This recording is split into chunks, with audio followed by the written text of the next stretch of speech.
Chers amis, les lignes commencent par bouger très rapidement.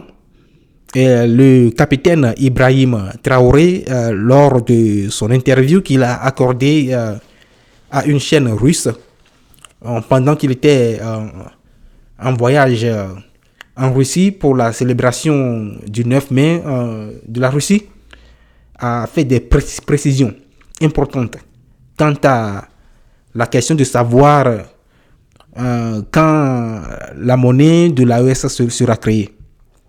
Donc Ibrahim Traoré a apporté des précisions que nous tous nous attendions. Il a dit exactement ce que nous pensions, ce que chacun pense. Les choses avancent concrètement vers la création d'une monnaie propre à l'AES. Pour ne pas dire une monnaie propre à l'Afrique. Une monnaie qui va venir finalement remplacer la monnaie coloniale, la monnaie de servitude, le franc CFA. Ce n'est pas qu'un symbole, ce n'est pas qu'un geste symbolique, mais on peut dire que c'est un tournant décisif.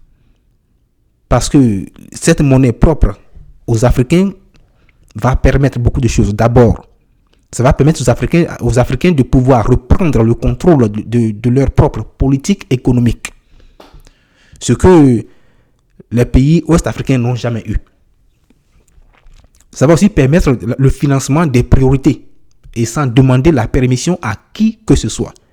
C'est-à-dire l'Africain sera alors capable d'élaborer ses propres projets sans demander de permission à qui que ce soit et de pouvoir financer ses priorités, ses projets. Ça va aussi permettre d'échanger librement avec des partenaires choisis en toute indépendance. Des partenaires comme la Russie, des partenaires comme la Chine, ou encore l'Iran, ou bien encore la Corée du Nord, ou peut-être des partenaires juste des pays du BRICS. Et surtout, ça va permettre de sortir de l'étau de la dette et des taux imposés de l'extérieur. Donc concrètement, cela veut dire qu'il y aura moins de dépendance au FMI et à la Banque mondiale.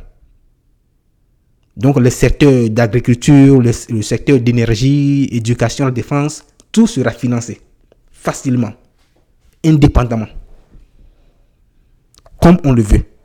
Et ce sera pour le bien de tous les pays africains, de tous les pays qui auront cette monnaie comme monnaie nationale. Donc le projet, on peut voir déjà que ça va inquiéter beaucoup de personnes, surtout les Occidentaux. Parce qu'une Afrique qui contrôle sa monnaie, c'est une Afrique qui s'émancipe. Et pour eux, une Afrique qui s'émancipe veut dire leur déclin à eux. En tout cas, le chien aboie, la caravane passe. Donc le président Traoré ne parle pas seulement du Burkina Faso, mais il parle pour toute l'Afrique. Le vent de la souveraineté souffle de plus en plus fort. Et qu'on se le dise, une monnaie de l'AES, c'est-à-dire une monnaie africaine, c'est la fin d'une époque. C'est la fin de la servitude et le début d'un nouvel ordre économique mondial. À bon entendeur, à plus.